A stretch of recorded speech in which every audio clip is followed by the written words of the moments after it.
কুয়ো থেকে এক সদ্যোজাত শিশুর মরদেহ উদ্ধারের ঘটনায় তীব্র চাঞ্চল্যের সৃষ্টি করেছে পাথারকান্দির রাধা পেয়ারি জিপির উত্তর গোপালপুর গ্রামে।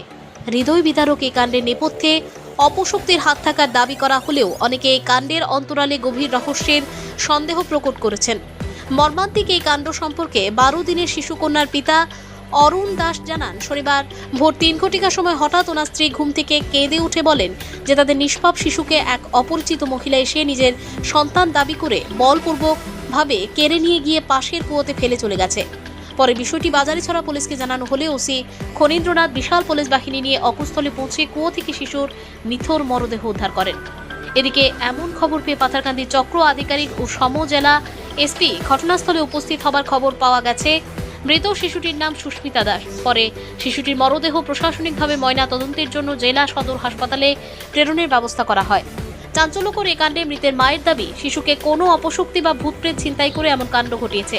তবে এই ঘটনার নেপথ্যে অন্য রহস্য রয়েছে কি এই বলে এলাকার বিশেষ মহল থেকে অনুমান করা হচ্ছে।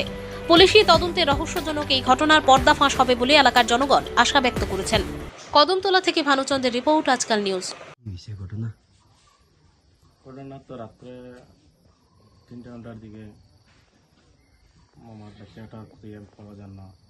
আমার বুকে গিয়ে ডাকিয়া হয়েছে আমারে, সেই বাচ্চাটা পাওয়া যান না। কইলাম কই গেছে, কিতা হয়েছে? কইল এরকম খালা বেটি গিয়ে ঘুরাঘুরি লিগে যায় গিয়ে নিয়ে কুয়ার দিকে নিয়ে কুয়াত খোলাই দিব। আমরা খুঁজিয়ে পাইয়া না, খুঁজিয়ে গেছে দেখা যায় কুয়ার পাওয়া গেছে। ইমপ্রেশন করার পরে এখন পাওয়া গেছে, তুলে উঠাই আনা হয়েছে। দাস কয়দিনের বাচ্চা, বয়স কত?